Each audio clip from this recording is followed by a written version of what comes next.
One of the very last times we saw the quartet once known as the Fab Four together was during a joint walkabout shortly after the Queen's passing. As we now know, tensions were extremely high, much higher than anyone could have anticipated.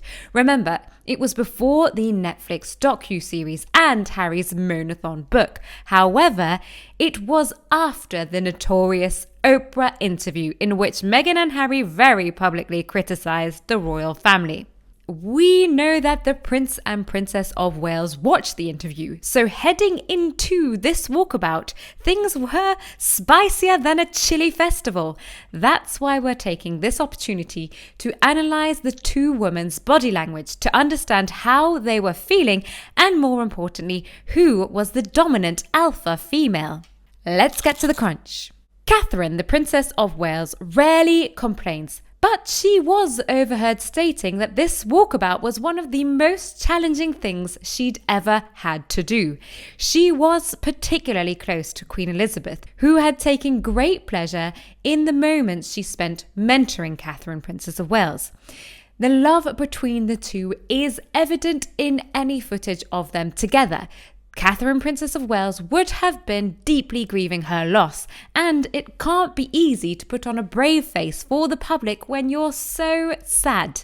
On top of that, she had to appear graceful, standing side by side with the one person in the world who single-handedly caused more strife for the Queen in her last years than anyone else. It's alleged that the Princess of Wales was also denied the right to make one last visit to the Queen on her deathbed so that Meghan would not feel left out. As we now know, Meghan was indeed directed to stay away from Balmoral at that time. When Catherine, Princess of Wales, says it was hard, she's not exaggerating. It was hard. But the fascinating thing here is that it was impossible to tell from analysing the footage that the princess was feeling any such resentment or even the occasional urge to pounce on Meghan and start an outrageous catfight, which many of us would have wanted to do in her position.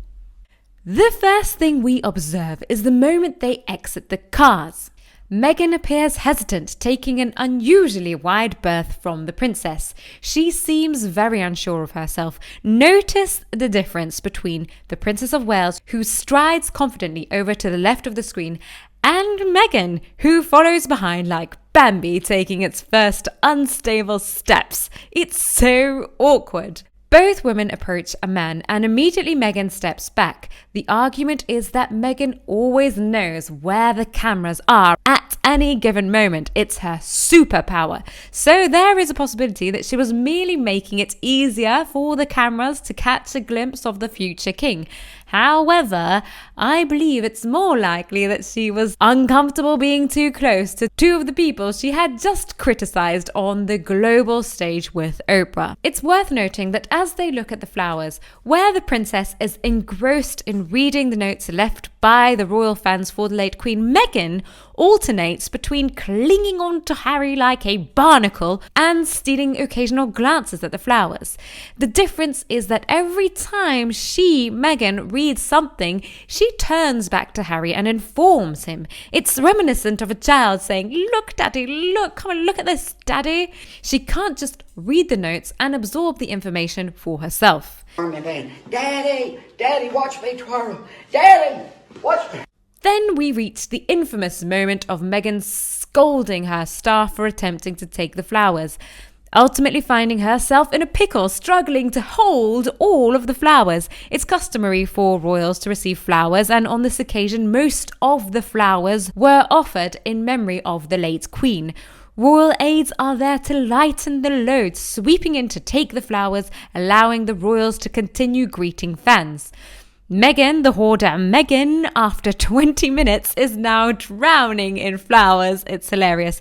And I'm sure the aides found some solace in the instant karma of Meghan now looking like she's about to enter herself into a contest at the Chelsea Flower Show. When the flowers are finally prized from her hands, Meghan directs her aides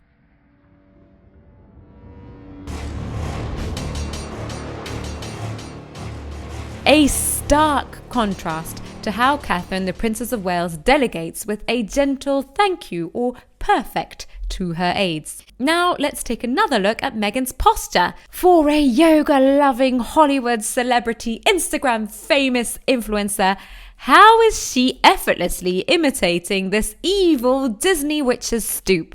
It's normal for royals to bend down and talk to children, but this stoop is quite terrifying. Let's watch Catherine talking to a child. And then back to Meghan. I'm pretty sure I've seen that stooped lady stirring a cauldron recently. What was it again? Ah, there it is. So what does this stooped posture mean? It's most likely that Meghan is showing signs of discomfort.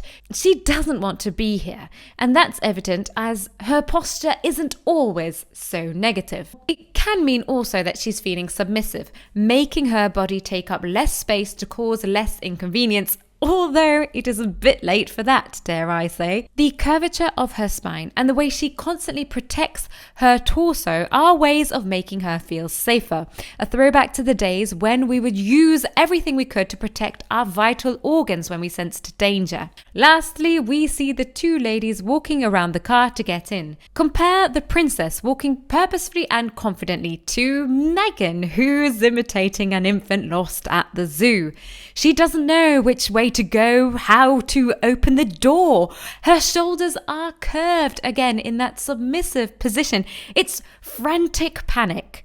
When we watch the princess once again, she exudes calm and confidence. If or when you do watch the full clip of the walkabout, there are so many little details that are quite hilarious. Of course, we see Meghan going through the crowds. It's only 40 minutes long. I would recommend you watch it just for the body language if that is something you're interested in. How Meghan could even show up is unbelievable. Now that is something I wholeheartedly agree with. I certainly wouldn't go to a place in which they're all grieving the loss of someone I've just been slagging off for an hour on Oprah. That was the interview where Meghan called the royal family racist, but did not name, and still to this day hasn't named, who the racist is before revoking her racist allegations. Someone else said, everything she does is painful to watch. And yes, you're constantly cringing when watching her. Oh dear, look at us having a conversation. Yikes.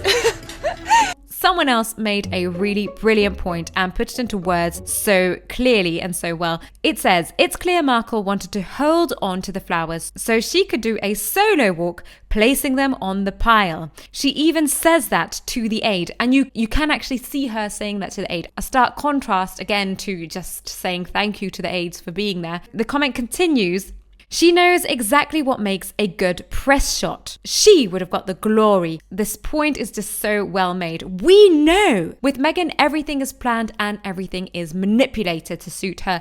And she wanted that image of herself lacing the flowers down amongst the rest of the flowers. It would have made a lovely shot, plus the sun beaming down on a beautiful day in Britain. It's probably something that she would have framed and put on her wall, you know what I mean? So that her and Harry could frequently look at the day when she put flowers down for the Queen. The whole thing would have been staged perfectly. It would have made a wonderful photo shoot. But of course, on that day, the Prince and Princess of Wales were running the show and calling the shots. And the option to go back and drop off the flowers was not an option. So someone else said, I feel sorry for anyone who comes in contact with Meghan. And then someone underneath that comment said, or any animal. Someone else said it would be scary. Your threads are just such a thrill to read. I laugh so much whilst I'm reading them. You're all so hilarious. Someone else said, now this, I'm just going to read this out because it's quite funny, the reply. Someone else said, what a hateful thing to say. Why can't people be kind? You have probably never even met her and know nothing about the real her.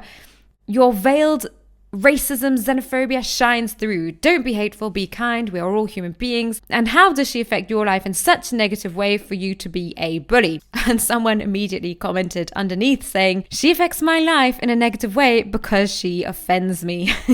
Battle it out among you down there in the comments. All your comments are welcome. Please be nice to each other, of course. Everyone is entitled to their opinion everyone. And I am very much grateful, especially for these hilarious comments. She affects my life in a negative way because she offends me. She does offend me. She offends a lot of people, not just the two of us.